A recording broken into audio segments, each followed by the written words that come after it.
ಎಲ್ರಿಗೂ ನಮಸ್ಕಾರ.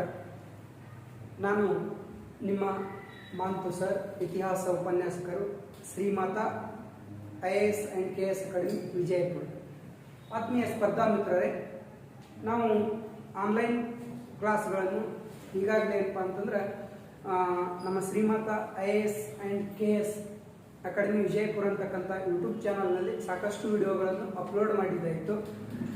ಹೀಗಾಗಿ ಮತ್ತೇನಪ್ಪ ಅಂತಂದ್ರೆ ಈ ಕೊರೋನಾದಿಂದ ಇಲ್ಲಿಯವರೆಗೆ ಸಾಕಷ್ಟು ಆಫ್ಲೈನ್ ಕ್ಲಾಸ್ಗಳು ಆರಂಭ ಆಗಿಲ್ಲ, ಅಂದ್ರೆ ಆಫ್ಲೈನ್ ತರಗತಿಗಳು ಆರಂಭ ಆಗಿಲ್ಲ. ಆಫ್ಲೈನ್ ತರಗತಿಗಳು ಇನ್ನೇನು ಕೆಲವೇ ದಿನಗಳಲ್ಲಿ ಸರ್ಕಾರ ಏನು ಮಾಡಕತ್ತಪ್ಪ ಅಂತಂದ್ರೆ ಅನುಮತಿ ನೀಡಕತ್ತ. ಹೀಗಾಗಿ ಯಾರಾದರೂ ಸ್ಪರ್ಧಾ ಮಿತ್ರರು PSI, KS ಮತ್ತು IASಗೆ ಸಂಬಂಧಿಸಿದಂತೆ ತರಬೇತಿ ಪಡೆದುಕೊಳ್ಳುವವರಿದ್ದರೆ ನಮ್ಮ Shrimata IAS and KS academy Vijayapura ಅಂತಕ್ಕಂಥ ಒಂದು ಯೂಟ್ಯೂಬ್ ಚಾನಲ್ನಲ್ಲಿಯೂ ಕೂಡ ನಮ್ಮ ಸಂಸ್ಥೆಯ ಕಾಂಟ್ಯಾಕ್ಟ್ ನಂಬರು ಮತ್ತು ಏನಪ್ಪ ಅಂದ್ರೆ ಸಂಸ್ಥೆಯ ಬಗ್ಗೆ ಹೆಚ್ಚಿನ ಮಾಹಿತಿಗಳದಾವ.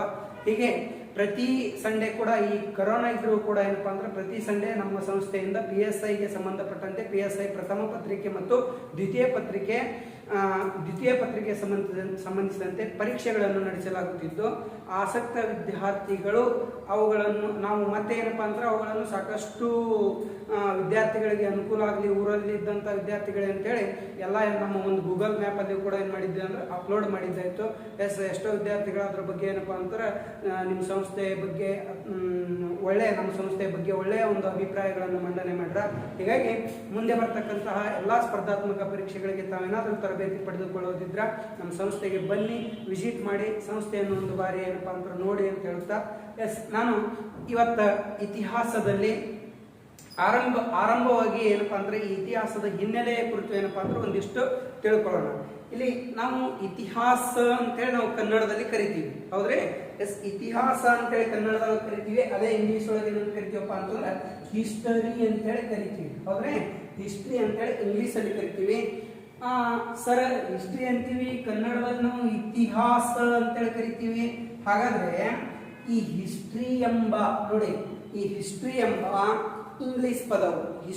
ಇಂಗ್ಲಿಷ್ ಪದವು ಮೂಲತಃ ಗ್ರೀಕ್ ಭಾಷೆಯ ಹಿಸ್ಟೋರಿಯಾ ಎಂಬುದರಿಂದ ಬಂದದ್ದು. ಯಾವುದರಿಂದ ಬಂದದ್ದು ಅಂತ ಕೇಳಿದ್ರೆ ಗ್ರೀಕ್ ಭಾಷೆಯ ಹಿಸ್ಟೋರಿಯಾ ಎಂಬುದರಿಂದ ಬಂದಿದ್ದು ಅಂತ ಹೇಳ್ತಾರೆ. ಹಾಗಾದ್ರೆ ಮತ್ತೆ ಪ್ರಶ್ನೆ ಆಗ್ತದೆ, ಸರ್ ಈ ಹಿಸ್ಟೋರಿಯಾ ಪದದ ಅರ್ಥ ಏನು ಅಂತ ಕೇಳ್ತಾರೆ. ಹಿಸ್ಟೋರಿಯಾ ಪದದ ಅರ್ಥ ತನಿಖೆ. ನೋಡಿ, ತನಿಖೆ ಅಥವಾ ವಿಚಾರಣೆ ಅಂದ್ರೆ ತನಿಖೆ ಅಥವಾ ವಿಚಾರಣೆ ಮಾಡು ಅಥವಾ ಅನ್ವೇಷಣೆ ಮಾಡುವಂತಕ್ಕಂಥ ಅರ್ಥ ಕೊಡ್ತದೆ. ಒನ್ಸ್ ಮೋರ್, ಹಿಸ್ಟ್ರಿ ಎಂಬ ಇಂಗ್ಲಿಷ್ ಪದವು ಮೂಲತಃ ಗ್ರೀಕ್ ಭಾಷೆಯ ಹಿಸ್ಟೋರಿಯಾ ಎಂಬುದರಿಂದ ಬಂದದ್ದು. ಹಿಸ್ಟೋರಿಯಾ ಪದದ ಅರ್ಥ ತನಿಖೆ ಅಥವಾ ವಿಚಾರಣೆ ಮಾಡುವಂತಕ್ಕಂಥ ಅರ್ಥ ಕೊಡ್ತದೆ. ಹಾಗೆ ನಾವು ಇದ್ರ ಬಗ್ಗೆ ತಿಳ್ಕೊಂಡೆವು. ಕನ್ನಡದಲ್ಲಿ ನಾವು ಇತಿಹಾಸ ಅಂತ ಕರಿತೀವಿ. ಕನ್ನಡದಲ್ಲಿ ಇತಿಹಾಸ ಅಂತ ಕರಿತೀವಿ. ಹಾಗಾದ್ರೆ ಈ ಕನ್ನಡದಲ್ಲಿ ಇತಿಹಾಸ ಎಂಬ ಪದ ಮೂಲತಃ ಯಾವ ಭಾಷೆ ಅಂತ ಬಂದಿದ್ದು ನೋಡಿ. ಕನ್ನಡದಲ್ಲಿ ಇತಿಹಾಸ ಎಂಬ ಪದ ಮೂಲತಃ ಸಂಸ್ಕೃತ ಭಾಷೆಯಿಂದ ಬಂದಿದ್ದು. ಸಂಸ್ಕೃತ ಭಾಷೆ ಯಾವ ಎರಡು ಪದಗಳಿಂದ ಬಂದದ್ದು? ಸಂಸ್ಕೃತ ಭಾಷೆಯ ಇತಿ ಅಧಿಕ್ ಅಸ್ ನೋಡಿ. ಇತಿ ಅಂದರೆ ಹೀಗೆ ನೋಡಿ, ಇತಿ ಅಂದರೆ ಹೀಗೆ, ಅಸ್ ಎಂದರೆ ಇತ್ತು ಅಂತ ಹೇಳ್ತಾರೆ. ಹಾಗಾದರೆ ಇಂಗ್ಲಿಷ್ ನಲ್ಲಿ ಹಿಸ್ಟ್ರಿ ಎಂದೆವು, ಕನ್ನಡದಲ್ಲಿ ಇತಿಹಾಸ ಎಂದೆವು. ಇಂಗ್ಲಿಷ್ ನಲ್ಲಿ ಹಿಸ್ಟ್ರಿ ಅನ್ನುವ ಪದ ಮೂಲತಃ ಗ್ರೀಕ್ ಭಾಷೆಯ ಹಿಸ್ಟೋರಿಯಾದಿಂದ ಬಂದದ್ದು. ಹಿಸ್ಟೋರಿಯಾ ಪದದ ಅರ್ಥ ತನಿಖೆ ಅಥವಾ ವಿಚಾರಣೆ ಮಾಡುವಂತಕ್ಕಂಥ ಅರ್ಥ ಕೊಟ್ಟು, ಅದೇ ಕನ್ನಡದಲ್ಲಿ ಇತಿಹಾಸ ಎಂಬ ಪದ ಮೂಲತಃ ಸಂಸ್ಕೃತ ಭಾಷೆಯಿಂದ ಬಂದದ್ದು. ಸಂಸ್ಕೃತ ಭಾಷೆಯಿಂದ ಬಂದ ಇತಿಹಾಸ ಅಂತಕ್ಕಂತಹ ಪದ ಇತಿ ಅಧಿಕ್ ಅಸ್. ಇತಿ ಅಂದರೆ ಹೀಗೆ, ಅಸ್ ಅಂದರೆ ಇತ್ತು, ಹೀಗೆ ಇತ್ತು, ಹೀಗೆ ನಡೆದಿತ್ತು ಎಂದು ಹೇಳುವುದೇ ಇತಿಹಾಸ ಅಂತ, ಹೌದ್ರಿ? ಹಾಗಾದ್ರೆ ನಾವು ಇವತ್ತು ಈ ಇತಿಹಾಸವನ್ನು ಅಧ್ಯಯನ ಮಾಡ್ತೀವಿ. ಹಾಗಾದ್ರೆ ಈ ಇತಿಹಾಸ ಅಧ್ಯಯನದ ಮುಖ್ಯ ಉದ್ದೇಶ ಏನಾಗ್ಯದ ಅಂತ ಪ್ರಶ್ನೆ ಕೇಳ್ತಾನ. ಇತಿಹಾಸ ಅಧ್ಯಯನದ ಮುಖ್ಯ ಉದ್ದೇಶ ಏನಾಗ್ಯದ? ನಾವು ವಿದ್ಯಾರ್ಥಿಗಳಿಗೆ ಪ್ರಶ್ನೆ ಕೇಳಿದ್ರೆ ಸರ್ ಇತಿಹಾಸ ಅಧ್ಯಯನ ಮಾಡೋದು ಅದಕ್ಕೆ ಆನ್ಸರ್ ನಾವು CET-ಗಾಗಿ ಸರ್ ನಮ್ಮ ನೌಕರಿ ಆದ್ರೂ ಸಾಕು ಅಂತಕ್ಕಂಥ ಭಾವನೆ ಇಟ್ಟುಕೊಂಡು ನೀವು ಹೇಳ್ತೀರಿ. ಬಟ್ ಇತಿಹಾಸ ಅಧ್ಯಯನದ ಮುಖ್ಯ ಉದ್ದೇಶ ಏನಪ್ಪಾ ಅಂದ್ರೆ ಇತಿಹಾಸ ಅಧ್ಯಯನದ ಮುಖ್ಯ ಉದ್ದೇಶ ಸತ್ಯಾನ್ವೇಷಣೆ ಅಂತ ಬರ್ತದೆ. ಏನ್ರೆ ಸತ್ಯಾನ್ವೇಷಣೆ ಅಂತಕ್ಕಂಥ ಇತಿಹಾಸ ಅಧ್ಯಯನದ ಮುಖ್ಯ ಉದ್ದೇಶ ಆಗ್ಯದ ಸರ್. ಇಲ್ಲಿ ಸತ್ಯಾನ್ವೇಷಣೆ ಇತಿಹಾಸದ ಮುಖ್ಯ ಉದ್ದೇಶ ಸತ್ಯವನ್ನು ಹುಡುಕುವುದೇ ಇತಿಹಾಸದ ಮುಖ್ಯ ಉದ್ದೇಶ ಆಗ್ಯದ ಸರ್. ಹಾಗಾದ್ರೆ ಈ ಸತ್ಯವನ್ನು ಹುಡುಕುವ ಇತಿಹಾಸ ಅಂತ ಹೇಳ್ರಿ, ಹಾಗಾದ್ರೆ ಇತಿಹಾಸದ ಪಿತಾಮಹ ಯಾರು? ಇತಿಹಾಸದ ಪಿತಾಮಹ ಯಾರು ಅಂತ ಹೇಳಿದಾಗ ತಮ್ಮೆಲ್ಲರಿಗೂ ಗೊತ್ತಿರೋ ಹಾಗೆ ಇತಿಹಾಸದ ಪಿತಾಮಹ ಅಂತ ಹೇಳಿದಾಗ ಹೆರೋಡೋಟಸ್ ಅಂತ ಹೇಳ್ತೇವೆ ನೀವು. ಹೋದ್ರೆ ಹೆರೋಡೋಟಸ್ ಇತಿಹಾಸದ ಪಿತಾಮಹ ಹೆರೋಡೋಟಸ್ ಸರ್. ಈ ಹೆರೋಡೋಟಸ್ ಅನ್ನು ಇತಿಹಾಸದ ಪಿತಾಮಹ ಅಂತ ಕರಿತೀವಿ. ಹಾಗಾದ್ರೆ ಈತನ ದೇಶ ಯಾವುದು ಸರ್? ಹೆರೋಡೋಟಸ್ ಅನ್ನ ದೇಶ ಗ್ರೀಕ್ ದೇಶ.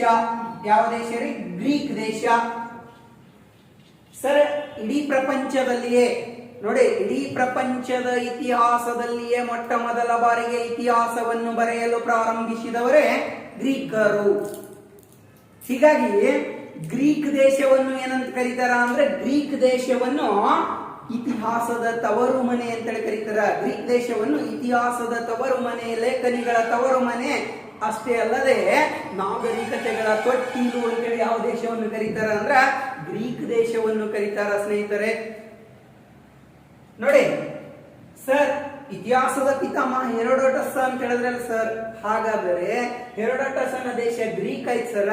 ಗ್ರೀಕ್ ದೇಶವನ್ನು ಇತಿಹಾಸದ ತವರು ಮನೆ, ಲೇಖನಿಗಳ ತವರು ಮನೆ, ನಾಗರಿಕತೆಗಳ ತೊಟ್ಟಿಲು ಅಥವಾ ತವರು ಮನೆ ಅಂತ ಹೇಳಿ ಕರೆದ್ರಲ್ಲ ಸರ್. ಹಾಗಾದ್ರೆ ಗ್ರೀಕ್ ದೇಶದಲ್ಲಿ ಇವನನ್ನು ಬಿಟ್ಟು ಮತ್ತೆ ಯಾರು ಇತಿಹಾಸ ಬರಲಿಲ್ಲ ಸರ್. ಇವನನ್ನೇ ಯಾಕೆ ಇತಿಹಾಸದ ಪಿತಾಮಹ ಅಂತೇಳಿ ಪರಿಗಣನೆ ಮಾಡಿದ್ರು ಸರ್ ಅಂತೇಳಿ ಪ್ರಶ್ನೆ ಬಂದ್ರ, ಎಸ್, ಇವನಿಕ್ಕಿಂತಲೂ ಮುಂಚಿತವಾಗಿ ಇತಿಹಾಸ ಬರೆದಿದ್ರು. ಬಟ್ ಬರೆದಂತ ಗ್ರಂಥಗಳೆಲ್ಲ ಏನಪ್ಪಾ ಅಂತಂದ್ರ ಆಧಾರವಾಗಿ ಸಿಗಲಿಲ್ಲ. ಅಂದ್ರೆ ಆ ಬರೆದಂತಹ ಗ್ರಂಥಗಳು ಏನಪ್ಪಾ ಅಂದ್ರೆ ಇತಿಹಾಸಕಾರರಿಗೆ ಸಮಂಜಸ ಅನಿಸ್ಲಿಲ್ಲ.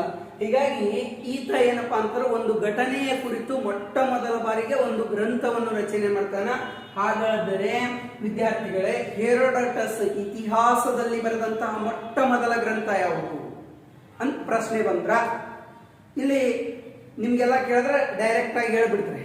ಆಮೇಲೆ ಎಷ್ಟೋ ಜನ ಪುಸ್ತಕದಲ್ಲಿಯೂ ಕೂಡ ಏನ್ ಮಾಡ್ರಪ್ಪ ಅಂತಂದ್ರೆ ಉಲ್ಲೇಖ ಮಾಡ್ಯಾರ.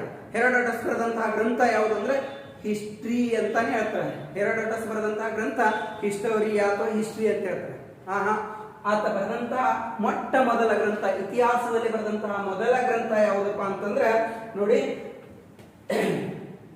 The history of Persian wars ಅಂತಕ್ಕಂಥದ್ದು. ಯಾವ್ದ್ರೆ? ಪರ್ಸಿಯನ್ ವಾರ್ಸ್ ಅಂತಕ್ಕಂತಹ ಗ್ರಂಥವನ್ನು ಬರೆದ. ಎಸ್, ಯಾರು ಬರೆದಿದ್ದು ಅಂದ್ರೆ ಹೆರೋಡೋಟಸ್. ಇತಿಹಾಸದಲ್ಲಿ ಹೆರೋಡೋಟಸ್ ಬರೆದಂತಹ ಮೊಟ್ಟ ಮೊದಲ ಗ್ರಂಥ the history of Persian wars sir. ಹಾಗಾದ್ರೆ ಇದನ್ನು ಕನ್ನಡದೊಳಗೆ ಸಿಂಪಲ್ ಆಗಿ ನಿಮ್ಮ ಕನ್ನಡದೊಳಗೆ ಕೊಟ್ಬಿಟ್ಟಿರ್ತಾನ, ಪರ್ಷಿಯನ್ ಕದನಗಳ ಇತಿಹಾಸ ಅಂತ ಕೊಟ್ಟಿರ್ತಾನೆ ಸರ್. ಹಾಗಾದರೆ ಈ ಗ್ರಂಥದ ವಿಷಯ ವಸ್ತು ಏನ್ ಸರ್? ನಮಗದು ಇಂಪಾರ್ಟೆಂಟ್. ಸುಮ್ಮನೆ ಹೆರೋಡೋಟಸ್ ಇತಿಹಾಸದ ಪಿತಾಮಹ, ಎಸ್ ಆತನ ದೇಶ ಗ್ರೀಕ, ಎಸ್ ಅವ ಬರೆದಂತ ಗ್ರಂಥ the history of Persian wars. ಇದರ ಬದಲಾಗಿ the history of Persian wars ಅಂತಕ್ಕಂತಹ ಗ್ರಂಥದ ವಿಷಯ ವಸ್ತು ಏನು, ಇದು ಯಾವುದರ ಬಗ್ಗೆ ತಿಳಿಸಿಕೊಡ್ತಕ್ಕಂತಹ ಗ್ರಂಥ ಅಂತ ಹೇಳಿ ಬಂದಾಗ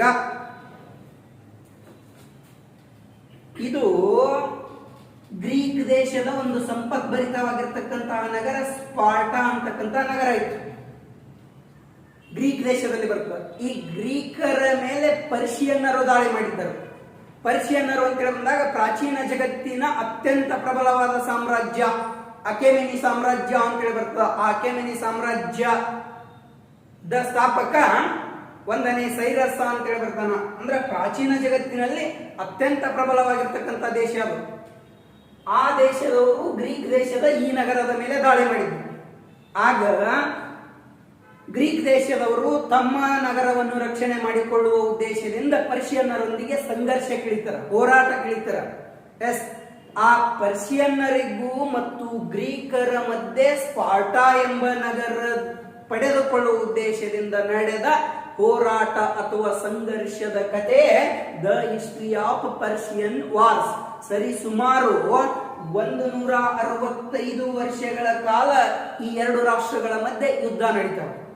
ಕೊನೆಯದಾಗಿ ಈ ಯುದ್ಧದಲ್ಲಿ ಗ್ರೀಕರು ವಿಜಯಶಾಲಿಗಳಾಗಿ ತಮ್ಮ ನಗರವನ್ನು ತಮ್ಮಲ್ಲಿಯೇ ಉಳಿಸ್ಕೊಂತಾರ. ಪರ್ಷಿಯನರಿಗೆ ಸೋಲಾಗ್ತದ ಅಂತ ಹೇಳುವ ಗ್ರಂಥ ಈ ಹೆರೋಡೋಟಸ್ ಬರೆದಂತ ಪರ್ಷಿಯನ್ ಕದನಗಳ ಇತಿಹಾಸ ಅಂತಕ್ಕಂಥ ಗ್ರಂಥ. ನಿಮ್ಗೆ ಅಷ್ಟಕ್ಕೂ ಗೊತ್ತಾಗ್ಲಿಲ್ಲ ಅಂದ್ರೆ 1947ರಲ್ಲಿ ಭಾರತ ದೇಶನೂ ಏನಾಗ್ತದ ಅಂದ್ರೆ ಸ್ವತಂತ್ರ ಆಗ್ತದ. ಹಾಗೆ ಭಾರತ ದೇಶ ಇಬ್ಬಾಗನೂ ಕೂಡ ಆಗ್ತದೆ. ಹೌದ್ರೆ? ಭಾರತ ದೇಶ ಸ್ವತಂತ್ರ ಆಗ್ತದ, ಭಾರತ ದೇಶ ಇಬ್ಬಾಗ ಆಗ್ತದ. ಭಾರತ ಮತ್ತು ಪಾಕಿಸ್ತಾನ ಅಂತ ಎರಡು ರಾಷ್ಟ್ರಗಳ ಆಗಿ ಇವತ್ತಿಗೂ ಕೂಡ ಸುಮಾರು 74 ವರ್ಷಗಳ ಗತಿಸಿದ್ರು ಕೂಡ ಭಾರತ ಮತ್ತು ಪಾಕಿಸ್ತಾನದ ಮಧ್ಯೆ ಕಾಶ್ಮೀರದ ವಿಷಯ ಹೇಗೆ ಸಮಸ್ಯೆಯಾಗಿ ಎರಡರ ಮಧ್ಯೆ ಏನಪ್ಪಾ ಅಂದ್ರೆ ಸಂಘರ್ಷಗಳು ನಡೀತಾವೆ ನೋಡಿ, ಹಾಗೆ ಈ ನಗರ ಗ್ರೀಕರಿಗೂ ಮತ್ತು ಪರ್ಷಿಯನ್ನರಿಗೆ ಸಮಸ್ಯೆ ಉಂಟಾಗಿತ್ತು. ಆ ಒಂದು ಗ್ರಂಥದ ವಿಷಯ ವಸ್ತುನೇ ಈ ಗ್ರಂಥ. ನಾವು ಹೆರೋಡೋಟಸ್ ಇತಿಹಾಸದ ಪಿತಾಮಹ ಅಂದೇವೆ ಸರ್. ನಮ್ಮ ದೇಶದ ಪಿತಾಮಹ ಯಾರು? ನಮ್ಮ ದೇಶದ ಇತಿಹಾಸದ ಪಿತಾಮಹ ಯಾರು? ಇದೆಲ್ಲ ನಿಮಗೆ ಗೊತ್ತಿರೋ ಹಾಗೆ ಭಾರತ ದೇಶದ ಇತಿಹಾಸದ ಪಿತಾಮಹ ಅಂತೇಳಿ ಯಾರನ್ನು ಕರೀತಾರ ಅಂದ್ರೆ ಕಲ್ಲಹಣ ಅಂತಕ್ಕಂಥವನನ್ನು. ಕಲ್ಲಹಣನ ಗ್ರಂಥ ಯಾವ್ದು ಸರ್ ಅಂತ ಬಂದಾಗ ಕಲ್ಲಹಣನ ಗ್ರಂಥ ರಾಜ ತರಂಗಿಣಿ. ನೋಡಿ, ರಾಜ ತರಂಗಿಣಿ ಅಂತಕ್ಕಂತಹ ಗ್ರಂಥ ಸರ್. ಇದಕ್ಕೆ ಇನ್ನೊಂದು ಹೆಸರಿಂದ ಕರೀತಾರ, ನಿಮ್ಗೆ ಎಲ್ಲರಿಗೂ ಗೊತ್ತ ಸರ್. ಕಲ್ಲಹಣ ಬರೆದ ಗ್ರಂಥ ರಾಜ ತರಂಗಿಣಿ ಸರ್. ಇವೆಲ್ಲ ಮತ್ತೆ ನಾವು ಹೆಚ್ಚಿನ ಒಂದು ಅಂದ್ರೆ ಈ IAS KS ಪರೀಕ್ಷೆ ಬರೆಯುವ ಸಂದರ್ಭದಲ್ಲಿ ಇವೆಲ್ಲ ಒಂದಿಷ್ಟು ಟ್ವಿಸ್ಟ್ ಮಾಡ್ತಾನೆ. ಇವುಗಳಿಗೆ ಉಪನಾಮಗಳಿಂದ ಕೂಡ ಕರೀತಿರ್ತಾರೆ. ಈ ರಾಜತರಂಗಿಣಿಯ ಇನ್ನೊಂದು ಹೆಸರು ರಾಜರ ನದಿ ಅಂತೇಳಿ ಕರೀತಾರೆ. ಇದಕ್ಕೆ ರಾಜರ ನದಿ ಅಂತಕ್ಕಂಥ ಹೆಸರಿನಿಂದ ಕೂಡ ಕರೀತಾರ. ರಾಜತರಂಗಿಣಿ ಅಥವಾ ರಾಜರ ನದಿ ಅಂತಕ್ಕಂತಹ ಗ್ರಂಥವನ್ನು ಬರೆದಿದ್ದು ಕಲ್ಲಹಣ. ಇನ್ನೊಂದು ವಿಶೇಷತೆ ಏನಪ್ಪಾ ಅಂದ್ರೆ ಮಧ್ಯಕಾಲೀನ ಇತಿಹಾಸದಲ್ಲಿ ಸಂಸ್ಕೃತ ಭಾಷೆಯಲ್ಲಿ ರಚನೆಯಾದ ಮೊಟ್ಟ ಮೊದಲ ಗ್ರಂಥನೇ ರಾಜತರಂಗಿಣಿ. ನೋಡಿ, ಇಂಪಾರ್ಟೆಂಟ್ ಸಂಸ್ಕೃತ ಭಾಷೆಯಲ್ಲಿ, ಅದು ಎಲ್ಲಿ? ಮಧ್ಯಕಾಲೀನ ಇತಿಹಾಸದಲ್ಲಿ. ಮತ್ತು ಭಾರತ ದೇಶದಲ್ಲಿ ಸಂಸ್ಕೃತ ಭಾಷೆಯಲ್ಲಿ ರಚನೆಯಾದ ಮೊಟ್ಟ ಮೊದಲ ಗ್ರಂಥ ಯಾವುದು ಸರ್? ಬರೀ ಭಾರತ ಅಲ್ಲ, ವಿಶ್ವದಲ್ಲಿಯೇ ಸಂಸ್ಕೃತ ಭಾಷೆಯಲ್ಲಿ ರಚನೆಯಾದ ಮೊಟ್ಟ ಮೊದಲ ಗ್ರಂಥ ಪಾಣಿನಿ ಬರೆದ ಅಷ್ಟಾಧ್ಯಾಯಿ ಅಂತಕ್ಕಂತಹ ಗ್ರಂಥ. ಹಾಗೆ ಮಧ್ಯಕಾಲೀನ ಇತಿಹಾಸದಲ್ಲಿ ಸಂಸ್ಕೃತ ಭಾಷೆಯಲ್ಲಿ ರಚನೆಯಾದ ಗ್ರಂಥ ಯಾವುದು ಅಂದ್ರೆ ರಾಜತರಂಗಿಣಿ. ಇದು ಕಾಶ್ಮೀರ ರಾಜ್ಯದ ವಿಷಯದ ಕುರಿತು ತಿಳಿಸ್ತಕ್ಕಂತಹ ಗ್ರಂಥ. ನೋಡಿ, ಇತಿಹಾಸದ ಪಿತಾಮಹ ಯಾರಂದ್ರೆ ಹೆರೋಡೋಟಸ್.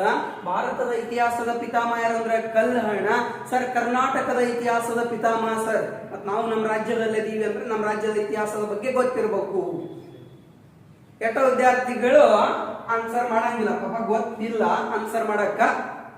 ಗೊತ್ತಿಲ್ಲ ಅಂದ್ರೆ ತಿಳ್ಕೋಬೇಕು. ಕರ್ನಾಟಕದ ಇತಿಹಾಸದ ಪಿತಾಮಹ ಯಾರು ಅಂದ್ರೆ EP ರೈಸ್ ಅಂತ ಹೇಳಿ ಬರ್ತಾರೆ ಸರ್. EP rice. ಮತ್ ನೀವು ಇಲ್ಲೇ ಕನ್ಫ್ಯೂಸ್ ಮಾಡ್ಕೊಳಂಗಿರಿ. EP ರೈಸ್ ಹೇಳಕ್ ಬರಲಿ, ನೀವು ಮಸ್ತಾರ BL ರೈಸ್ ಅಂದ್ರಿ. ಮತ್ತೆ BL ರೈಸ್ ಕರ್ನಾಟಕದ ಶಾಸನಗಳ ಪಿತಾಮಹ. ಓಕೆ ರೀ? ಇಲ್ಲಿ ಕರ್ನಾಟಕ ಇತಿಹಾಸದ ಪಿತಾಮಹ ಯಾರು ಅಂದ್ರೆ EP ರೈಸ್ ಅಂತಕ್ಕಂಥವ್ರು. ವಿದ್ಯಾರ್ಥಿಗಳೇ, ಇದು ನಾವು ಹಿನ್ನೆಲೆಯನ್ನು ಹಿಡ್ಕೊಂಡು ಬಂದ್ರ. ಬಟ್ ನಾವು ಇತಿಹಾಸದ ಬಗ್ಗೆ ಹೇಳೋಕತ್ತೀವಲ್ಲ ಸರ್, ಇತಿಹಾಸಕ್ಕೆ ಸಂಬಂಧಪಟ್ಟಂತೆ ಏನಾದ್ರು ವಾಕ್ಯಗಳು ಕೇಳಲು ಅನ್ನೋದಕ್ಕಿಂತಲೂ ಇತಿಹಾಸ ಅಧ್ಯಯನ ಮಾಡ್ತೀವಿ ಅಂತ ಹೇಳಿ ಬಂದಾಗ ಅದ್ರ ಬಗ್ಗೆ ಒಂದಿಷ್ಟು ಸಂಕ್ಷಿಪ್ತವಾಗಿ ನಾವು ಇತಿಹಾಸ ಅಂದ್ರೆ ಏನು ಅನ್ನೋದ್ರ ಬಗ್ಗೆ ತಿಳ್ಕೋಬೇಕು. ಇಲ್ಲಿ ಕೆಲವೊಂದು ಸಂದರ್ಭದೊಳಗೆ ಪ್ರಶ್ನೆಗಳು ಮಾಡ್ಯಾನ ಸರ್. ಇತಿಹಾಸದ ಪಿತಾಮಹ ಹೆರೋಡೋಟಸ್ ಅಂತ ಹೇಳ್ತಾರೆ ಸರ್. ಈ ಹೆರೋಡೋಟಸ್ ಇತಿಹಾಸಕ್ಕೆ ಸಂಬಂಧಿಸಿದಂತೆ ಏನಾದ್ರು ವ್ಯಾಖ್ಯೆ ನೀಡಿರಬಹುದಲ್ಲ ಸರ್? ಇತಿಹಾಸ ಅಂದ್ರೆ ಏನು, ನಿಮ್ ಪ್ರಕಾರ ಏನು ಅಂತ ಕೇಳಿದ್ರೆ ನೀವೆಲ್ಲ ಹೇಳ್ತೀರಿ ಸರ್. ಇತಿಹಾಸ ಅಂದ್ರೆ ಹಿಂದೆ ನಡೆದ ಘಟನೆ ಕುರಿತು ಅಧ್ಯಯನ ಮಾಡೋದೇ ಅಥವಾ ಆಗಿ ಹೋದ ಘಟನೆಗಳ ಕುರಿತು ತಿಳಿದುಕೊಳ್ಳುವುದೇ ಅಂತ ಹೇಳಿ ನೀವೆಲ್ಲ ಹೇಳ್ತೀರಿ. ಹಾಗೆ ಸರಿ, ಇತಿಹಾಸ ನಡೆದಿಲ್ಲೋ ಅನ್ನೋದ್ರ ಬಗ್ಗೆನೂ ಗೊಂದಲಗಳದ. ನಾವು ಇತಿಹಾಸ ಉಪನ್ಯಾಸಕರಾಗಿ, ಆಮೇಲೆ ಎಷ್ಟೋ ಜನ ಇತಿಹಾಸದ ಕುರಿತು ಆಳವಾಗಿ ಸಂಶೋಧನೆ ಮಾಡುವವರಿಗೆ ಕೇಳಿದ್ರೆ ಇತಿಹಾಸ ನಡೆದಿದೆ ಅಂತ ಹೇಳ್ತಾರೆ. ನಾವು ಓದಿದಾಗ ಇತಿಹಾಸ ನಡೆದಿದೆ ಅಂತ ಹೇಳ್ತೀವಿ, ಕಾರಣ ಸಾಕಷ್ಟು ಆಧಾರಗಳು ತೋರಿಸ್ತೀವಿ. ಬಟ್ ನಾವೆಲ್ಲ ವಿದ್ಯಾರ್ಥಿಗಳು ಏನ್ ಬೇಕಾದ್ರೆ ನಾವು CETಗೆ ಅಂಕಗಳು ಬೇಕಾಗ್ಯದ. ಅದು ನಡೆದೋ ನಡೆದಿಲ್ಲೋ ಗೊತ್ತಿಲ್ಲ, ನಮಗೆ ಮಾತ್ರ ಪ್ರಶ್ನೆಗಳು ಬಂದೇ ಬರ್ತಾವೆ. ನಮ್ದು ಅಷ್ಟೇ ಕರ್ತವ್ಯ, ನಡೆದೋ ಬಿಟ್ಟದೋ ಗೊತ್ತಿಲ್ಲ. ನಾವೇನಪ್ಪ ಅಂದ್ರೆ ಸತ್ತವರ ಸಾಧನೆಯನ್ನು ಇದ್ದವರು ಜಿಗದಾಡಿ ಹೇಳುವುದೇ ಇತಿಹಾಸ. ಹೌದಾ? ಎಸ್. ಹಾಗೆ ಇಲ್ಲಿ ಇತಿಹಾಸಕ್ಕೆ ಎರಡಟಸನ ಹೇಳಿಕೆ ಏನಂದ್ರೆ, ಮುಂದಿನ ಪೀಳಿಗೆ ನೆನಪಿಡಬೇಕಾದ ಮಹಾನ್ ವೀರರ ಜೀವನ ಚರಿತ್ರೆ ಅಥವಾ ಮಹತ್ವಪೂರ್ಣ ಘಟನೆಗಳ ದಾಖಲೆಯೇ ಇತಿಹಾಸ ಅಂತ ಹೇಳ್ತಾನೆ ಎರಡಟಸ್. ನೋಡಿ, ಮುಂದಿನ ಪೀಳಿಗೆ ನೆನಪಿಡಬೇಕಾದ ಮಹಾನ್ ವೀರರ ಜೀವನ ಚರಿತ್ರೆ ಅಥವಾ ಮಹತ್ವಪೂರ್ಣ ಘಟನೆಗಳ ದಾಖಲೆಯೇ ಇತಿಹಾಸ. ಎರಡಟಸನ ಪ್ರಕಾರ ಇತಿಹಾಸಕ್ಕೆ ವ್ಯಾಖ್ಯೆ ಇದು. ನಮ್ಮ ಪ್ರಕಾರ ಕೇಳಿದ್ರು ಹೇಳ್ಬೋದು ನಾವು ಕೂಡ. ಕಾಲಗರ್ಭದಲ್ಲಿ ಹುದುಗಿ ಹೋದ ಮಾನವನ ಜೀವನ ಚರಿತ್ರೆಯನ್ನು ಅನಾವರಣಗೊಳಿಸುವುದೇ ಇತಿಹಾಸ. ನಾನು ಹೇಳಿದ್ದು ಸಾಮಾನ್ಯವಾದ ಹೇಳಿಕೆ, ಅದೇ ಎರಡಟಸ್ ಹೇಳಿದ್ದು ಅದು ವ್ಯಾಖ್ಯ. ವಾಕ್ಯ ಮತ್ತು ವ್ಯಾಖ್ಯ ಎರಡು ಬರ್ತಾವ. ಹೌದಾ? ವಾಕ್ಯ ಅಂದಾಗ ನಾ ಹೇಳಿದ್ನಲ್ಲ ವಾಕ್ಯ, ಎರಡಟಸ್ ಹೇಳಿದ್ನಲ್ಲ ವ್ಯಾಖ್ಯ. ಹಾಗೆ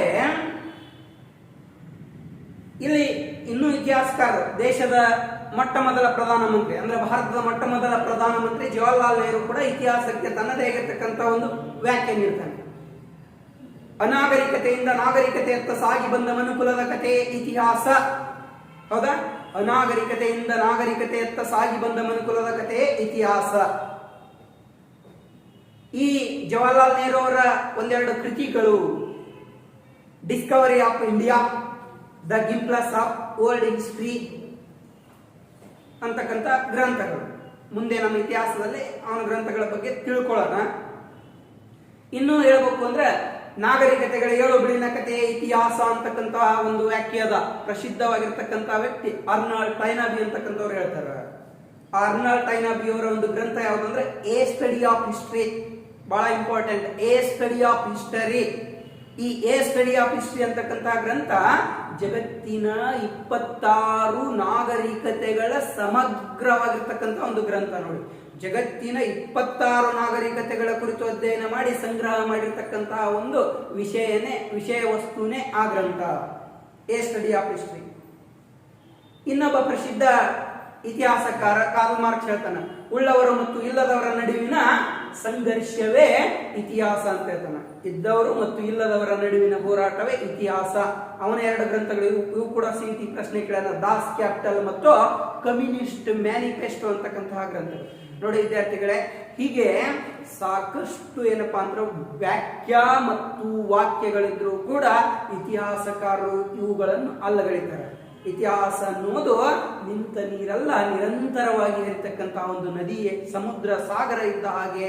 ಹೀಗಾಗಿ ಇತಿಹಾಸ ಒಂದು ದಿನಕ್ಕೆ ಸೀಮಿತವಲ್ಲ, ಇದು ದಿನೇ ಏನಾಗ್ತದಪ್ಪ ಅಂದ್ರೆ ಬದಲಾಗುವ ಒಂದು ಘಟನೆ ಅನ್ನೋ ಕಾರಣಕ್ಕಾಗಿ ಇತಿಹಾಸಕ್ಕೆ ನಿರ್ದಿಷ್ಟವಾದ ವಾಕ್ಯ ಮತ್ತು ವಾಕ್ಯಗಳನ್ನು ನೀಡಲು ಸಾಧ್ಯ ಇಲ್ಲ ಅಂತ ಹೇಳ್ತಾರೆ. ಸರ್, ಇಂತಹ ಇತಿಹಾಸವನ್ನು ನಾವು ಎಷ್ಟು ಭಾಗಗಳಾಗಿ ಅಧ್ಯಯನ ಮಾಡ್ತೀವಿ ಸರ್? ಇತಿಹಾಸವನ್ನು ಎಷ್ಟು ಭಾಗಗಳಾಗಿ ಅಧ್ಯಯನ ಮಾಡ್ತೀವಿ ಅಂತ ಹೇಳಿ ಬಂದಾಗ ನೋಡಿ, ಈ ಇತಿಹಾಸ ಜಾಗತಿಕ ಇತಿಹಾಸ ಅಥವಾ ನೀವು ಜಗತ್ತಿನ ಇತಿಹಾಸ ಅಂತ ಏನ್ ಕರಿತೀರಲ್ಲ, ಈ ಜಗತ್ತಿನ ಇತಿಹಾಸವನ್ನು ಒಟ್ಟು 3 ಭಾಗಗಳಾಗಿ ಮಾಡ್ಕೊಂತೀವಿ. ಜಗತ್ತಿನ ಇತಿಹಾಸವನ್ನು 3 ಭಾಗಗಳಾಗಿ ಮಾಡ್ಕೊಂತೀವಿ. ಆ 3 ಭಾಗಗಳು ಅಂತ ಹೇಳಿ ಬಂದಾಗ, ಒಂದು ಪ್ರೀ ಹಿಸ್ಟರಿ ಅಂತ ಕರಿತೀವಿ, ಹೌದ್ರೆ? Pre history. 2 proto history. 3 history ಅಂತೇಳಿ 3 ಭಾಗ ಮಾಡ್ಕೊತೀವಿ. ಇದು ಜಗತ್ತಿನ ಇತಿಹಾಸ. ಭಾರತದ ಇತಿಹಾಸ ಕೂಡ ನಾವು 3 ಭಾಗ ಮಾಡ್ಕೋತೀವಿ. ಒಂದು ancient history, middle history, modern history. ಅಂದ್ರೆ ಪ್ರಾಚೀನ ಭಾರತದ ಇತಿಹಾಸ, ಮಧ್ಯಯುಗೀನ ಭಾರತದ ಇತಿಹಾಸ ಮತ್ತು ಆಧುನಿಕ ಭಾರತದ ಇತಿಹಾಸ ಅಂತೇಳಿ 3 ಭಾಗ ಮಾಡ್ಕೊಂತೀವಿ. ಇಲ್ಲಿ ಜಾಗತಿಕ ಇತಿಹಾಸನು 3 ಭಾಗ ಮಾಡ್ಕೊಂತಾನೆ. ಈ ಜಾಗತಿಕ ಇತಿಹಾಸದಲ್ಲಿ ಪ್ರೀ ಹಿಸ್ಟ್ರಿ ಅನ್ನೋದು ಇತಿಹಾಸ ಪೂರ್ವ ಕಾಲ, ಇತಿಹಾಸ ಹಿಂದಿನ ಕಾಲ ಅಂತ ಹೇಳ್ತಾನೆ. ಇತಿಹಾಸ ಪೂರ್ವ ಕಾಲದಲ್ಲಿ ಇತಿಹಾಸ ತಿಳಿದುಕೊಳ್ಳಲು ಯಾವುದೇ ದಾಖಲೆಗಳು ಇರಲಿಲ್ಲ. ಸಿಂಪಲ್ ಆಗಿ ತಿಳ್ಕೊಂಡ್ಬಿಡ್ರಿ, ಇತಿಹಾಸ ತಿಳಿದುಕೊಳ್ಳಲು ಯಾವುದೇ ದಾಖಲೆಗಳಿಲ್ಲದ ಕಾಲವನ್ನು ಪ್ರೀ ಹಿಸ್ಟ್ರಿ ಅಂತ ಕರೀತಾರೆ.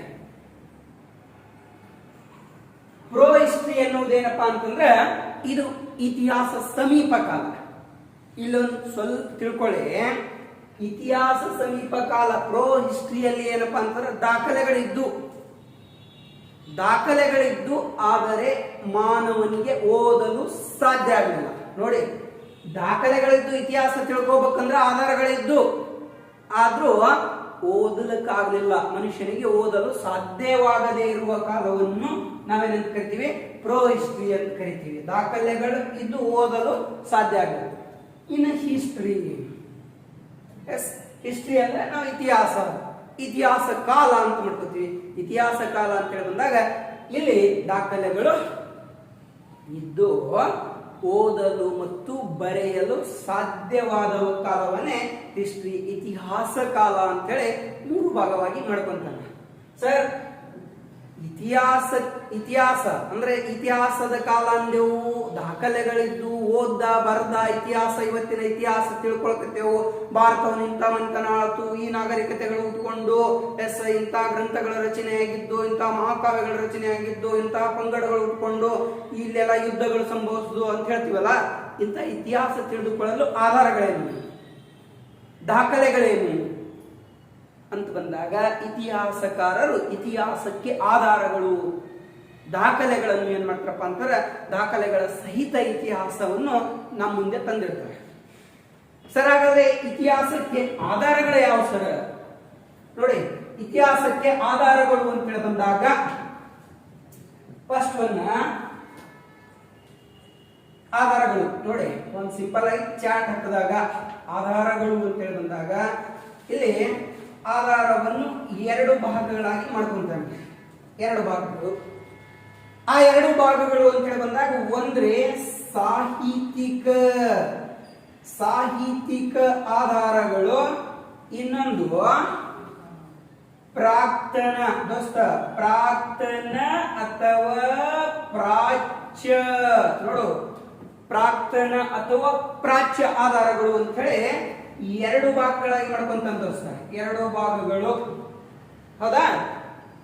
ಈ ಸಾಹಿತ್ಯಿಕದಲ್ಲಿ ಮತ್ತೆ 2 ಭಾಗ ಮಾಡ್ಕೊತಾನ ದೋಸ್ತ. ಸಾಹಿತ್ಯಿಕದಲ್ಲಿ ಮತ್ತೆ 2 ಭಾಗಗಳನ್ನಾಗಿ ಮಾಡ್ಕೊಂತಾನ. ಅವು ಯಾವಪ್ಪ ಅಂತಂದ್ರೆ, ಒಂದು ದೇಶೀಯ ಸಾಹಿತ್ಯ ದೋಸ್ತ, ದೇಶೀಯ ಸಾಹಿತ್ಯ, ಇನ್ನೊಂದು ವಿದೇಶೀಯ ಸಾಹಿತ್ಯ ಅಂತ ಹೇಳಿ 2 ಭಾಗಗಳಾಗಿ ಮಾಡ್ಕೊತಾನ. ಇಲ್ಲಿ ನೋಡಿ, ಇಲ್ಲಿ ಪ್ರಾಕ್ತನ ಆಧಾರ ಅಥವಾ ಪ್ರಾಚ್ಯ ಆಧಾರ ಅಂತ ಹೇಳಿ ಬಂದಾಗ ಇಲ್ಲಿ ದೋಸ್ತ 4 ಭಾಗ ಮಾಡ್ಕೊಂತಾನೆ. ಒಂದು ಇಂಪಾರ್ಟೆಂಟ್ ಶಾಸನಗಳು ಅಂತ ಹೇಳ್ತಾನೆ ದೋಸ್ತ, ಶಾಸನಗಳು. ಎರಡನೇದಾಗಿ ನಾಣ್ಯಗಳು.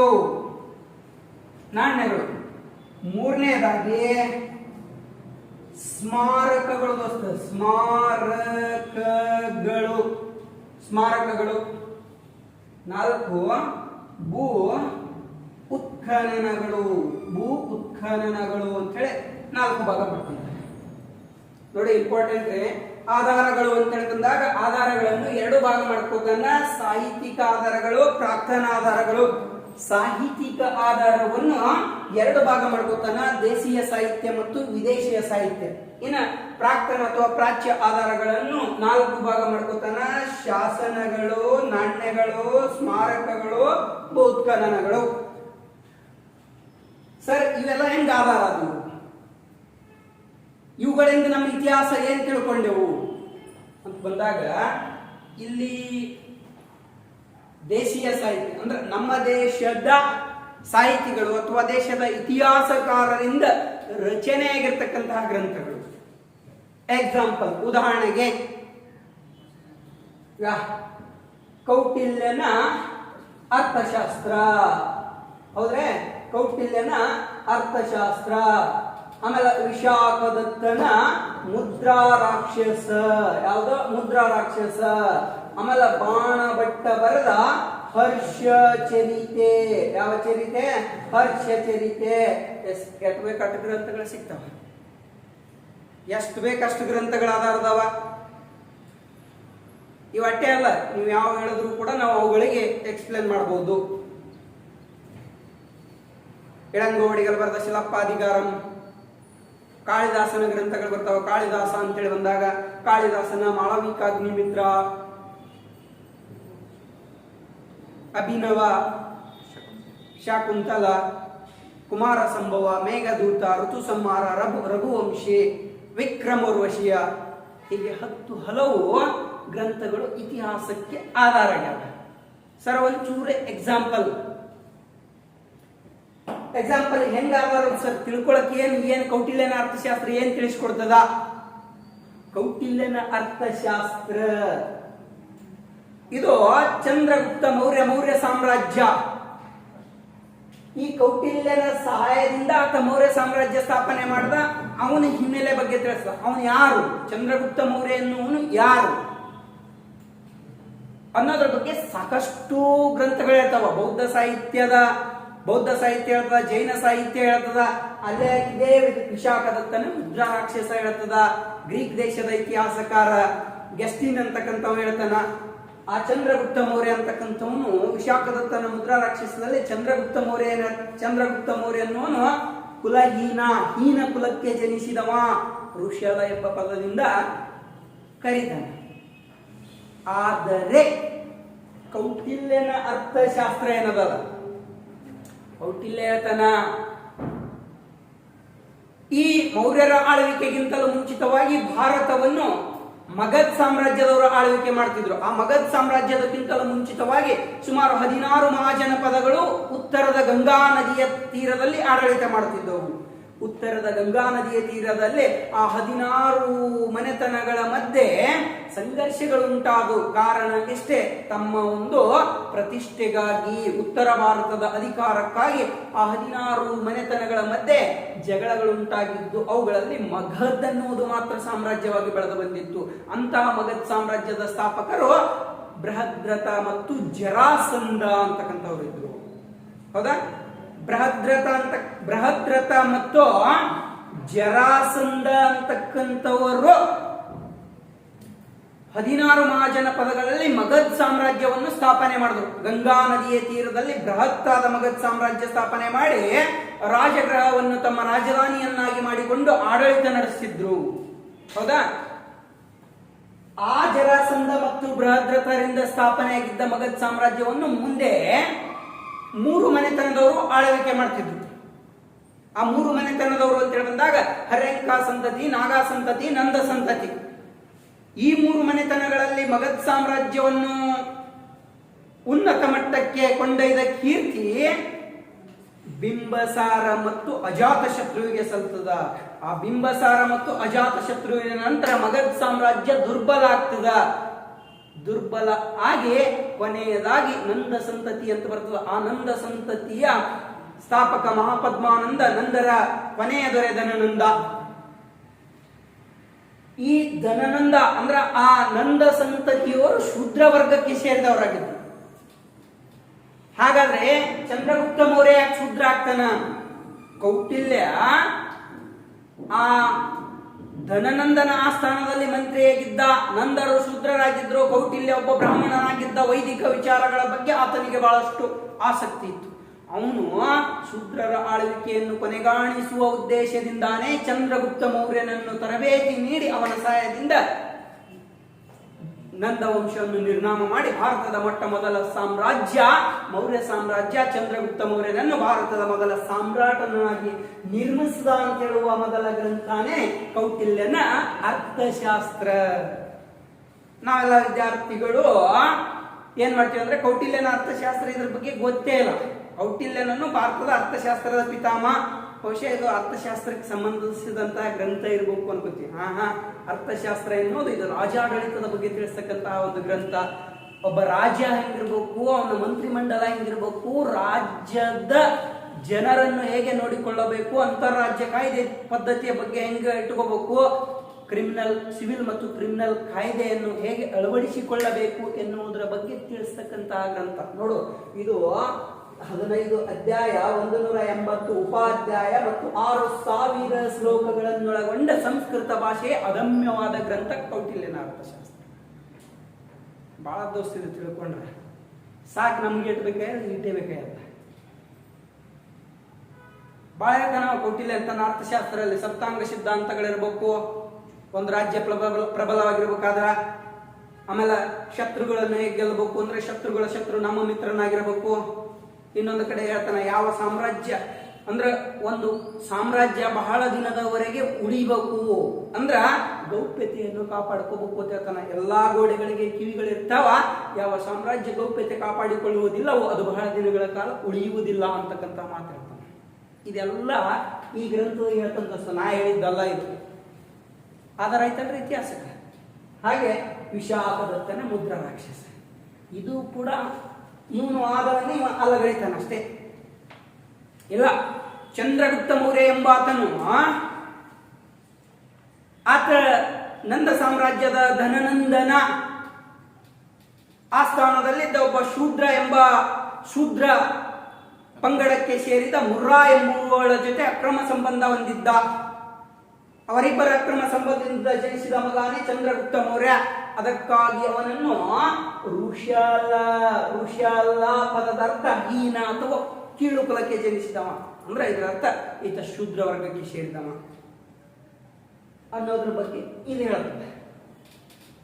ಆಮೇಲೆ ಇದರ ಬಗ್ಗೆ ತಿಳ್ಕೋಬೇಕು. ಹರ್ಷಚರಿತೆ ಇದು ಬಹಳ ಅದ್ಭುತವಾಗಿರತಕ್ಕಂತ ಒಂದು ವಿಚಾರಗಳ ಬಗ್ಗೆ ತಿಳಿಸತಕ್ಕಂತಹ ಗ್ರಂಥ.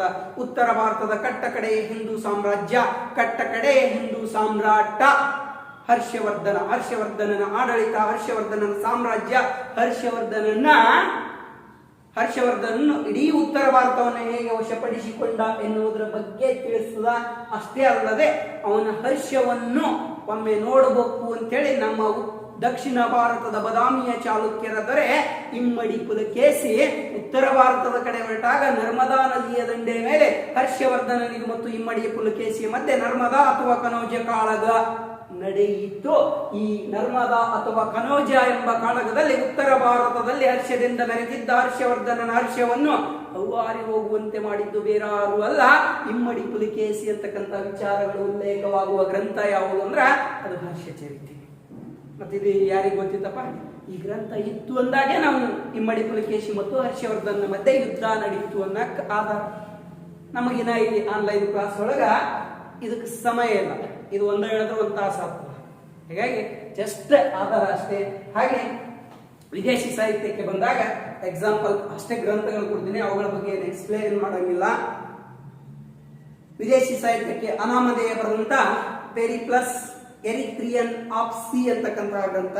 ಸರ್ ಅದೇನ್ ತಿಳಿಸ್ಕೊಡ್ತಂದ್ರೆ ದಕ್ಷಿಣ ಭಾರತದಲ್ಲಿ ಸಂಗಮ್ ಯುಗ ಅಥವಾ ಸಂಗಮ್ ಸಾಹಿತ್ಯದ ಬಗ್ಗೆ ತಿಳಿಸುವ ಮೊಟ್ಟ ಮೊದಲ ಸಾಹಿತ್ಯಿಕ ಗ್ರಂಥನೇ ಅನಾಮಧೇಯ ಬರೆದ ಪೆರಿಪ್ಲಸ್ ಎರಿತ್ರಿಯನ್ ಆಫ್ ಸಿ ಅಂತಕ್ಕಂಥ ಗ್ರಂಥ.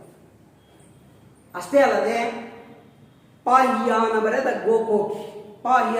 ಗೋಕೋಕಿ, ಚಂದ್ರಗುಪ್ತ ಅಂದ್ರೆ ಯಾರೇ ಗುಪ್ತ ಸಾಮ್ರಾಜ್ಯದ ಎರಡನೇ ಚಂದ್ರಗುಪ್ತ, ಭಾರತದ ಇತಿಹಾಸದಲ್ಲಿ ಸುವರ್ಣ ಯುಗದ ಕಾಲ ಅಂತ ಏನು ಕರಿತೀವಲ್ಲ, ಆ ಸುವರ್ಣ ಯುಗದ ಕಾಲ ಇವನ ಆಡಳಿತದಲ್ಲಿಯೇ ಇತ್ತು. ಆತನ ಆಸ್ಥಾನದಲ್ಲಿ ನವರತ್ನಗಳಿದ್ದು, ನವರತ್ನದಲ್ಲಿ ಕಾಳಿದಾಸನು ಒಬ್ಬ ಪ್ರಸಿದ್ಧ ಕವಿಯಾಗಿದ್ದ ಎಂದು ಹೇಳುವ ವಿದೇಶಿ ಸಾಹಿತ್ಯದ ಗ್ರಂಥನೇ ಪಾಹಿಯಾನ ಬರೆದ ಗೋಕೋಕಿ ಎಂಬ ಗ್ರಂಥ.